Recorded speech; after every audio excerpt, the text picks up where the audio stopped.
Γεια σας παιδιά και φίλοι του κανάλιου, Φάρμα Καλονιάτη.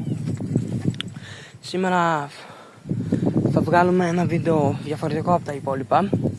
Το πρώτο βίντεο σχολιασμού στο κανάλι μας, στο οποίο θα σχολιάσουμε το κανάλι Φάρμα Κουτ, κάτι τέτοιο. Δεν θυμάμαι τώρα. Φάρμα Κουτ, μου φαίνεται πως λέγεται αυτό το κανάλι. Είναι ένα κανάλι που το έχει ένα παιδί, το οποίο λέει πολλές βλακίες στην ουσία για τις σκότες και για τα περιστέρια. Αν θέλει το παιδί ας το δει και το κανάλι, γιατί στο σχόλιο του έχω γράψει δεν μου έχει απαντήσει.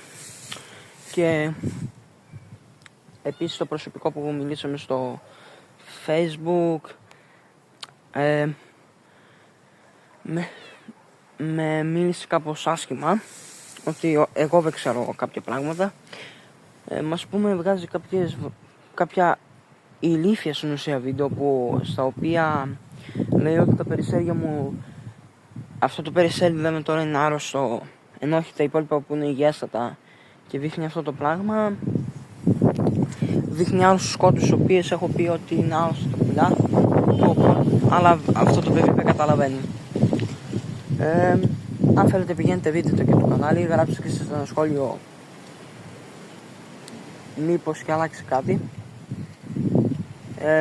Τα περιστέρια του σε άσχημες συνθήκες, αφού του ψοφάνε συνεχόμενα και το δείχνει και στα κοινωνικά δίκτυα.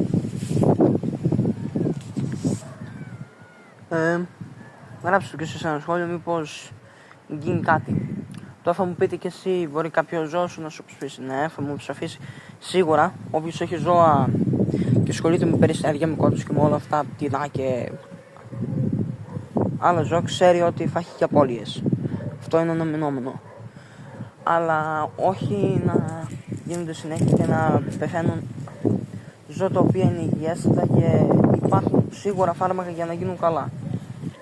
Αυτό το παιδί μπορεί να μην το γνωρίζει αυτό ή να μην έχει την οικονομική δυνατότητα να τα κάνει αυτά, αλλά και πάλι ας μην το δείξει, τουλάχιστον στα κοινωνικά μέσα. Αυτό ήταν το βίντεο, δεν θέλω να ασχοληθώ περιττέρου, αλλά για το καλό του παιδιού και πάνω απ' όλα για το καλό των ζώων, που όσοι με παρακολουθούν ξέρουν ότι διασώζω και ζώα που βρίσκονται σε κίνδυνο. Όπως βλέπετε εδώ είναι και οι γάτες μου, οι πιο πολλές είναι από τα σκουπίδια. Δηλαδή τα βρήκα βέσπου τα γατάκια και τα υιοθέτησα.